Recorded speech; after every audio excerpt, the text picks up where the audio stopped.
How to screen record on Mac? It is very easy.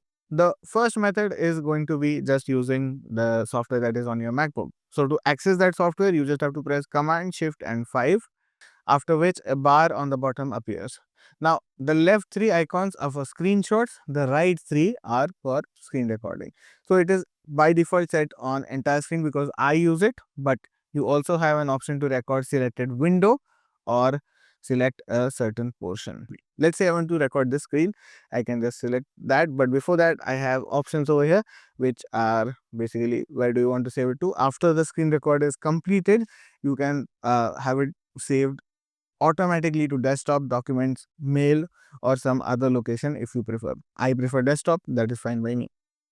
Now you can also set a timer for 5 and 10 seconds. And on the bottom here you can see we have microphones. Microphones are for, let's say you have an external mic. So if you have a wireless mic, it's going to show up as wireless mic. If you have a wired microphone, it's going to show up as a wired microphone right over there. Other than that, during the recording, if you want to show mouse clicks, you can do that as well. And for this video, I am going to do that.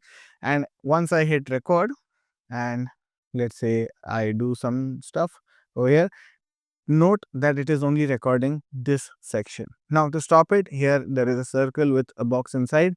And as you can see, only this section has actually been recorded. If I want to record the entire screen, I can do that as well. Just hit record entire screen.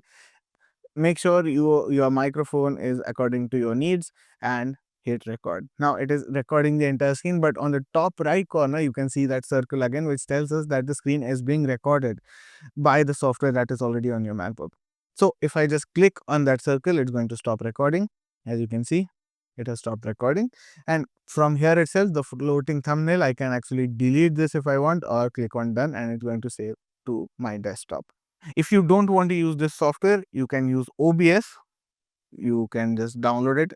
So as you can see, I have this OBS app and it is set up to my needs. You can use this software as well. If you want, I can make a dedicated video for this. Please let me know in the comments. But basically, external softwares are your second best bet. Hopefully this video has been helpful to you guys. If it has been, do make sure to like, share and subscribe.